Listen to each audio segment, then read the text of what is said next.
What is one example of a quick win tax strategy that most business owners could implement today? Probably the entity choice. You could do a late S selection if you're already an LLC. If you haven't ever formed an LLC, you can't do that. But the next one would be if you haven't actually even formed an LLC, then the next one would be Augusta Rule. That's pretty easy to implement.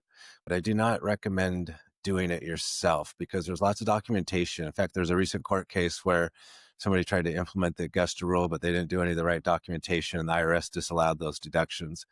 They allowed a few where there was some documentation, but what we do with our clients is we do all the documentation for you because we just don't let the clients procrastinate or the documentation.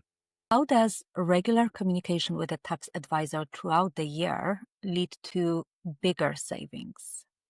But we meet 4 times a year, and if we know what transactions are going on during the year, we might add uh, more strategies for those particular new transactions.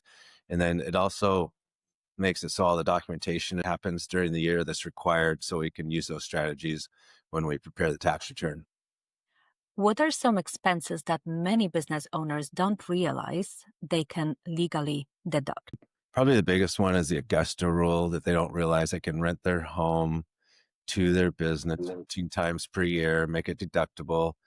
The other one is home office related reimbursements. There's a lot of expenses that small business owners have that's partial personal, partial home. It's not fully deductible, but we do this allocation analysis and have the business reimburse. And so through reimbursements of business of expenses that are partial business, partial personal, we can deduct a lot of stuff with the home office. Uh, some of the little ones are also like cell phone is fully deductible if you're a business owner.